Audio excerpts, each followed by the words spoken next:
Good evening everyone. তো আজকে আমার রেসিপি হলো পনির ভাপা। পনির ভাপা বানাতে প্রথম উপকরণ লেগেছে পনির। সেই পনিরগুলোকে টুকরো টুকরো করে কেটেছি। কাটার পরে পনিরগুলোকে এখন আমি অল্প তেলে হালকা করে কড়াইতে ভেজে নিয়েছি। ভেজে একটা বাটিতে তুলে রাখলাম। এরপরে নিয়ে নিলাম কিছু মশলা।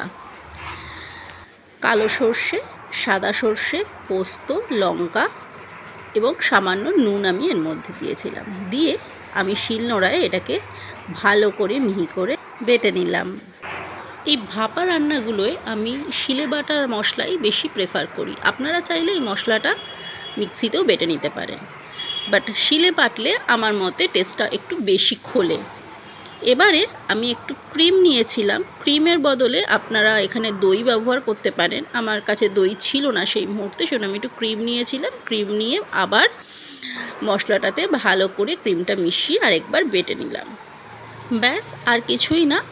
একটা টিফিন বক্স নিয়ে সেখানে পনিরগুলো দিলাম এবং সাথে মশলাগুলো দিয়ে ভালো করে সেটা মিশিয়ে ওপর দিয়ে কাঁচা লঙ্কা, কাঁচা তেল আর সামান্য একটু নুন, সামান্য একটু চিনি এবং একটু হলুদ দিয়ে টিফিন বক্সের বাটিটা ভালো করে আটকে ডেচকিতে গরম জল করে তার মধ্যে বসিয়ে এরকম ভাপে বসিয়ে দিলাম।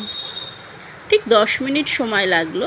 10 মিনিট সময় পর টিফিন বক্সটা একটু ঠান্ডা হলে খুললাম এবং তৈরি হয়ে গেল ভাপা পনির। অসম্ভব সুন্দর একটা রেসিপি এবং খুব ঝটপট তৈরি হয়ে যায় জিনিসটা। আর গরম ভাতে এটা খেতেও লাগে দুর্দান্ত। তো আপনারাও চাইলে এই চটজলদি রেসিপিটা একবার বানিয়ে খেতে পারেন। আশা করছি ভালো লাগবে।